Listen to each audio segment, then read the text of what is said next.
Hello everyone, a very good morning to all. Welcome to Rao Biology. Today we discuss C3 cycle. So let's start C3 cycle. The another names of C3 cycles are carbon fixation cycle,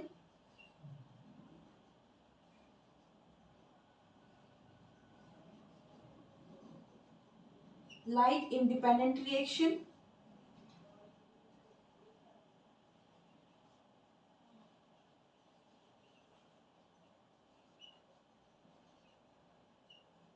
dark reaction,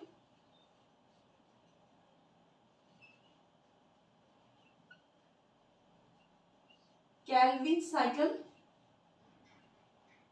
Calvin-Benson cycle,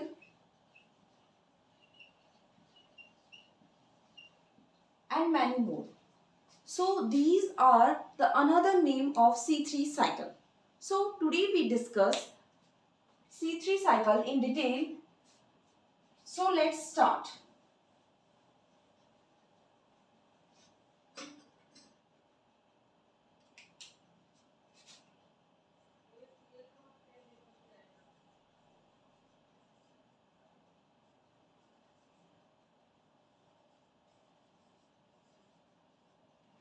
Firstly, we discuss why C3 cycle is known as carbon fixation cycle.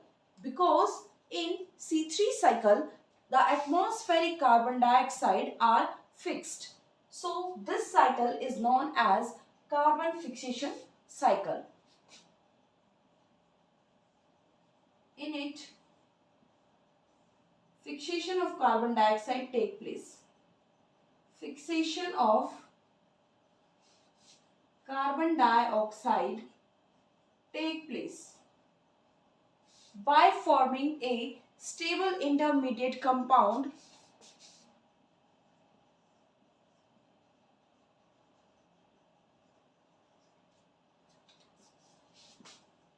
stable intermediate compound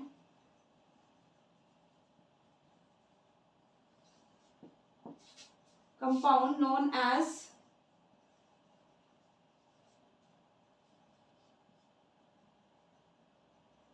three phosphoglycerate.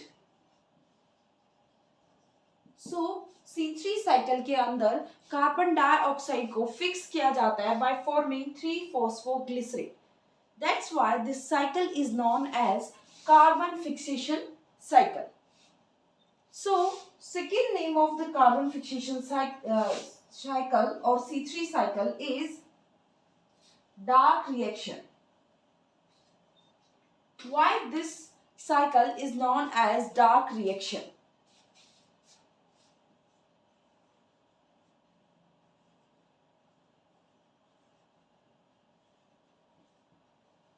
क्यों बोलते हैं dark reaction?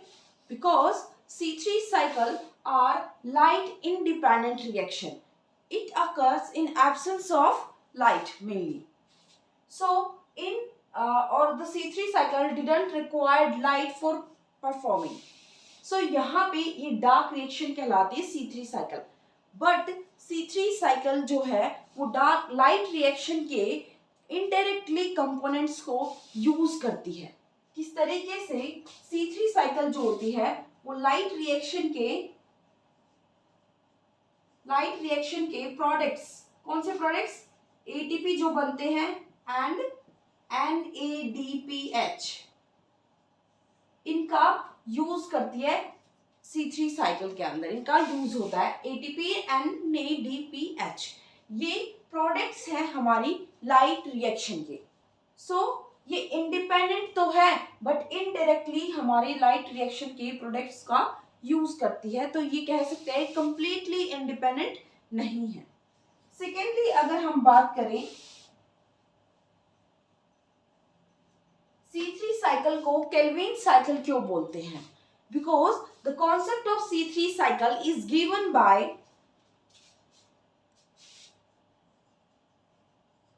concept of C3 cycle is given by Melvin Kelvin. Melvin Kelvin.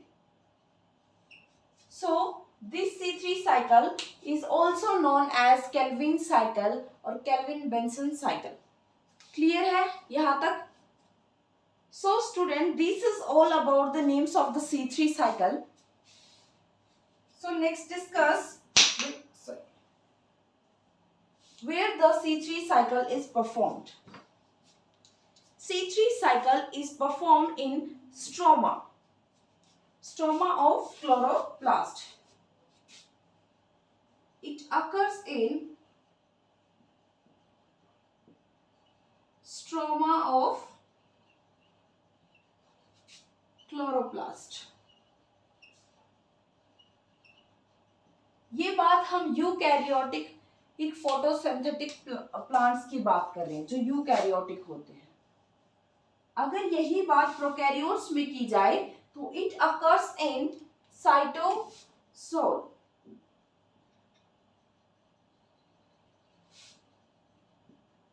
Cytosol in prokaryotes. Clear है इतनी बात? ये कहाँ perform होती है? अब हम नेक्स्ट बात करें C3 साइकिल्स किस स्टेप की, किस तरीके से C3 साइकिल परफॉर्म होती है.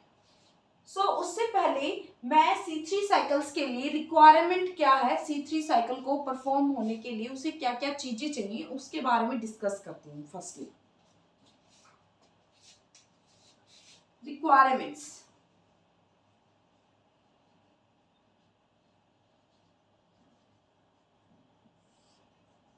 अगर रिक्वायरमेंट्स की बात करूं तो मैंने बोला लाइट इंडिपेंडेंट रिएक्शन या इसे डार्क रिएक्शन बोलते हैं, बट इनडायरेक्टली ये लाइट रिएक्शन के प्रोडक्ट्स को यूज करती है परफॉर्म करने के लिए. So it requires ATP and NADPH.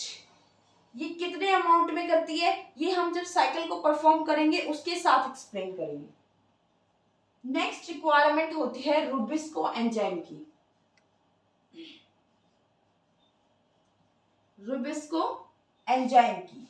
ये जो रुबिस्को एंजाइम होता है ये दोनों तरह से एक्ट करता है. कार्बोक्सिलेज की तरह भी एक्ट करता है और ऑक्सीजनेज की तरह भी एक्ट करता है. It acts as both carboxylase and oxygenase.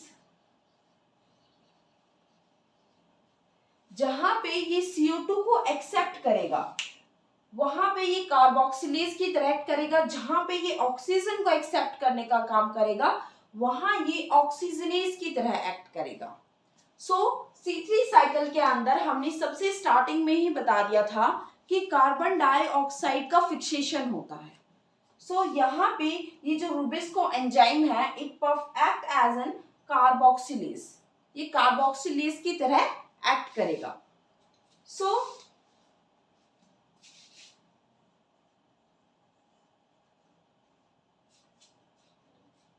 This is all about C3 cycle. और अगर मैं बात करूं किन के अंदर ये परफॉर्म होते हैं, it perform in all the photosynthetic plants. It perform in all photosynthetic plants. सभी फोटोसिंथेटिक प्लांट्स के अंदर ये साइकिल परफॉर्म की जाती है. यहाँ पे ये था बेसिक C3 साइकिल के बारे में, कहाँ परफॉर्म होती है, क्या इसके सेकेंड नेम्स हैं और क्या इसकी रिक्वायरमेंट्स हैं. अब हम पढ़ते हैं step by step C3 cycle किस तरीके से परफॉर्म की जाती है.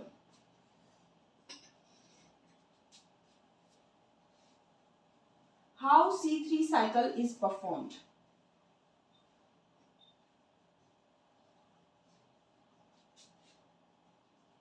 अगर C3 साइकिल के बारे में बात करते हैं तो C3 साइकिल 3 स्टेप रिएक्शन है या 3 स्टेप साइकिल है. इसके अंदर 3 स्टेप्स परफॉर्म किए जाते हैं बेसिकली. 3 steps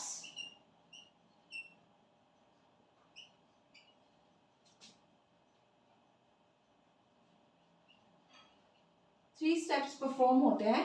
कौन कौन से? First carboxylation, second reduction and third regeneration. Carboxylation, second reduction and third one is regeneration.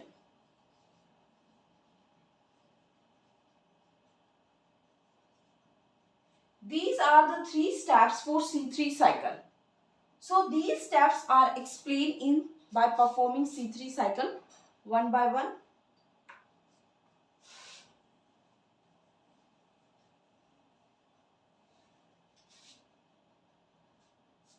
सबसे पहले आते हैं राइबोलोज 1,5 बिस फॉस्फेट।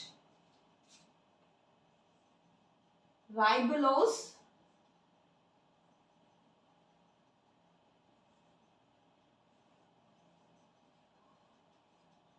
1,5 bis phosphate. ये क्या करते हैं? हमारी एटमॉस्फेरिक कार्बन डाइऑक्साइड को एक्सेप्ट करने का काम करते हैं।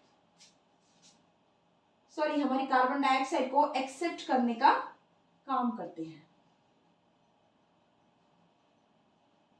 यहां पे ये CO2 को एक्सेप्ट करेंगे और इस रिएक्शन को हम क्या बोलते हैं? Carboxylation reaction. कौन सी रिएक्शन?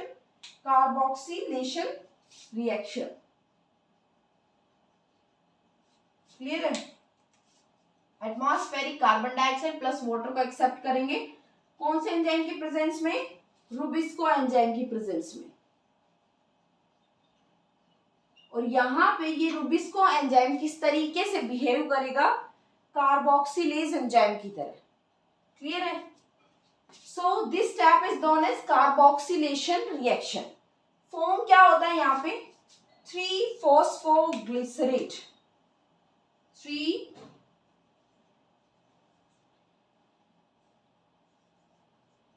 3-फॉस्फोग्लिसरेट की फॉर्मेशन की जाती है यहाँ पे।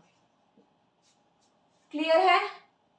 देन नेक्स्ट स्टेप आता है हमारा रिडक्शन। रिडक्शन का नाम लिया जा रहा है, मींस यहाँ पे डिहाइड्रोजिनेज एंजाइम का हम यूज करेंगे।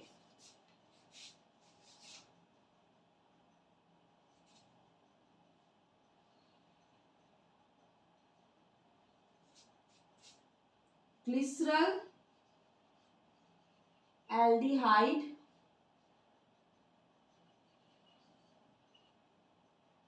Dehydrogenase. Glycerol aldehyde dehydrogenase enzyme का हम यहां क्या करेंगे? यूज करेंगे।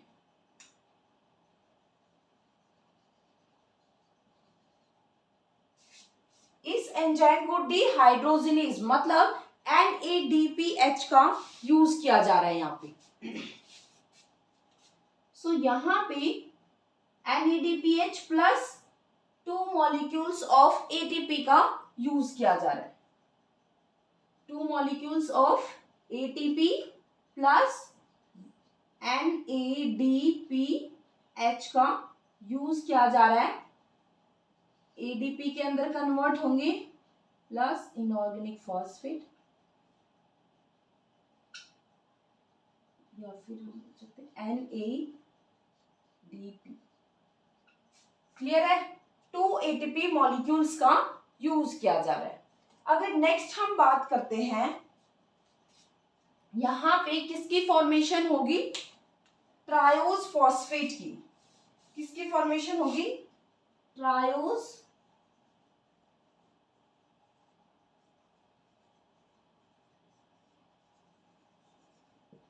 phosphate की, and one product will be released which form further sugar or perform glycolysis. Clear है? ये स्टेप स्टेप जो था ये है रिडक्शन, ये कार्बोक्सिलेशन फर्दर रिडक्शन परफॉर्म होता है। नेक्स्ट अगर हम चलते हैं नेक्स्ट स्टेप की ओर बढ़ते हैं, तो नेक्स्ट स्टेप आता है आपका रीजनरेशन। अब किसका रीजनरेशन होगा? राइबोलोज 1,5 बिस फॉस्फेट का, बिस फॉस्फेट का रीजनरेशन होगा। इसके लिए अब हमें 1 एटीपी का यूटिलाइजेशन की रिक्वायरमेंट है, मतलब 1 एटीपी रिक्वायर्ड है। सो यहाँ पे एटीपी जो है वो यूटिलाइज की जाएगी एडीपी के अंदर प्लस इनऑर्गेनिक फॉस्फेट के अंदर कन्वर्ट होगी। So this step is known as regeneration. दोबारा से राइबोलोज 1,5 बिस फॉस्फेट की फॉर्मेशन करनी थी हमें। अब हम इस रिएक्शन को रिपीट करते हैं, देखते हैं किस तरीके से हुई। दोबारा से राइबोलोज 1,5 bis phosphate atmospheric carbon dioxide plus water को एक्सेप्ट करेगी in the presence of Rubisco enzyme. अब फॉर्मेशन होता है हमारे नेक्स्ट कंपाउंड का 3-फॉस्फोग्लिसरेट। 3-फॉस्फोग्लिसरेट फर्दर कन्वर्ट होता है ट्रायोज फॉस्फेट रिडक्शन प्रोसेस के through glycerol aldehyde dehydrogenase enzyme की प्रेजेंस में। यहाँ पे 2 एटीपी मॉलिक्यूल्स प्लस NADPH की रिक्वायरमेंट होती है। नेक्स्ट अगर ट्रायोज फॉस्फेट से हमें रीजनरेशन करना है, रीजनरेट करना है राइबोलोज 1,5 बिस फॉस्फेट का by using 1 ATP molecule. Clear है? सो अगर मैं बात करती हूं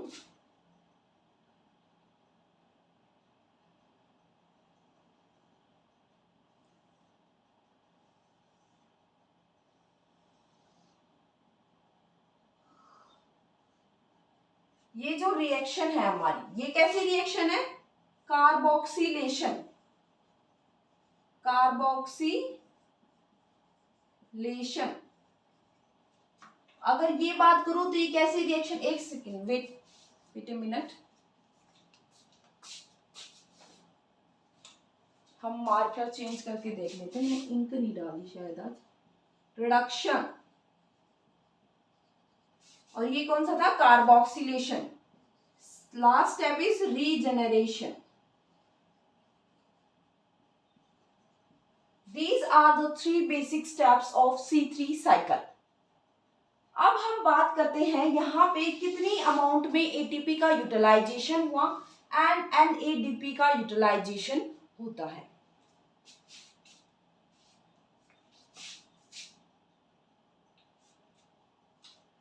एक कार्बन डाइऑक्साइड मॉलिक्यूल को फिक्स करने के लिए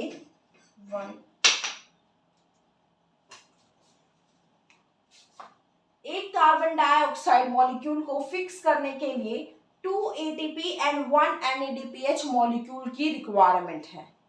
यही अगर हमें एक ग्लूकोज मॉलिक्यूल की फॉर्मेशन करनी है C3 साइकिल से, तो हमें 6 साइकिल्स को परफॉर्म करना पड़ेगा और उसी 6 साइकिल्स के अकॉर्डिंग यहाँ पे एटीपी की रिक्वायरमेंट होगी। सॉरी, 2 एटीपी तो ये हो गई और एक एटीपी ये। सो 3 एटीपी का यूटिलाइजेशन और 1 NADPH का 1 C3 साइकिल परफॉर्म करने के लिए अगर हमें एक ग्लूकोज मॉलिक्यूल फॉर्म करना है, सो 6 साइकिल्स को रिक्वायरमेंट होती है C3 साइकिल की। 6 C3 साइकिल्स की रिक्वायरमेंट होती है। सो यहाँ पे अगर एनर्जी यूटिलाइजेशन की हम बात करते हैं,